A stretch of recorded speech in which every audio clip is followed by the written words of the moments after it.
astonishing purgatory. Our modest rambler felt smaller every day as the kids grew larger. I stretched one leg back to block Kelsey's ongoing attempts to grab some Oreos. Another plaintive squeal sounded from the baby. "I'm coming." Micah's wails grew more insistent, with hiccuping gasps between them. He'd been fussy all day, and it sounded like his nap hadn't helped. His passionate distress had to be dealt with fast. A good mother meets all her children's needs. I was generally a positive person, but lately my goal to be a wonderful wife and marvelous mom had me frayed around the edges.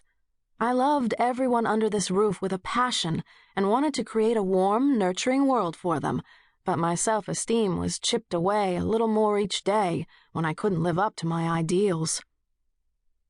"Come on, Kelsey, let's check on Micah." I swooped her up and raced into the hall. My foot landed on something that moved. We sailed several feet along the hall, my shriek adding a descant theme over Kelsey's whine and Micah's wail, before my legs scissored into splits a gymnast would envy. The skateboard shot out from under me and continued cheerfully down the hall while I fell backward, Kelsey still in my arms. I hit the wood floor with a thud as Kelsey's elbow impaled me.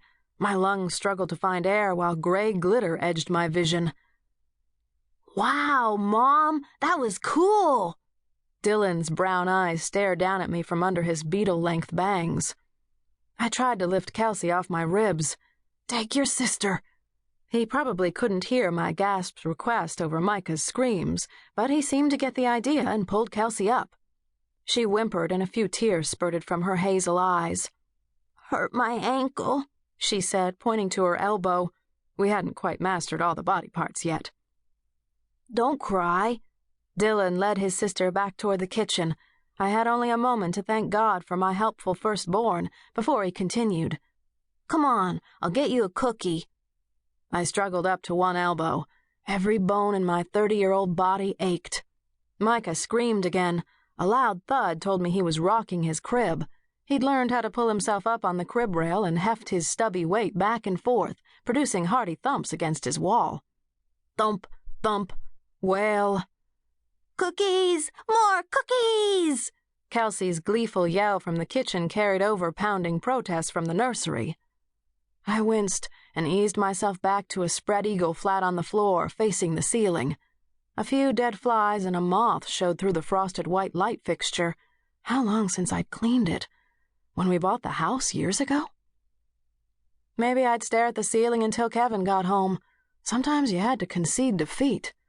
How was I ever going to create the idyllic family life I had longed for as a child? The phone rang from the kitchen as another crash from Micah's room propelled me to my feet and into the boys' room. One of these days he'd walk the crib straight through the wall. Dylan hadn't been thrilled when we set up the crib in his room. Sharing space with a brother might be fun one day, but a squalling, temperamental 9-month-old didn't make the best of roommates. Micah couldn't even throw a decent pitch yet, or play Nintendo. When Micah saw me, he wriggled his padded bottom, and his cry stopped mid-shriek. I grabbed his sweaty body and let him wipe tears and mucus onto my shoulder as he nestled into me. It was an old shirt anyway, like all my clothes. Why risk any quality fabric to constant spatters of spit-up, leaky diapers, and mashed Cheerios? From the answering machine, my perky voice piped an invitation to leave a message. A garbled sound carried from the kitchen, and I was tempted to step out into the hall to hear who was calling. What if Kevin was tied up in a meeting again, or stuck in traffic? His commute wasn't usually too long from downtown, since we lived in one of the inner-ring suburbs of Minneapolis named Richfield, a misnomer because few in our neighborhood were rich, and there were no fields to be seen. Still, it was a neat, safe city with rows of small ramblers and well-kept lawns. I loved to walk to the nearby park with Micah in the stroller, or watch the kids romp in the backyard. A sour odor wafted up from Micah's sagging diaper and diverted me from heading toward the phone. Being a mother was all about triage. 3 children often clamored at the same time. Various appliances screamed for my attention. I calmly and efficiently assessed the most severe trauma and tackled each crisis in order. In my dreams.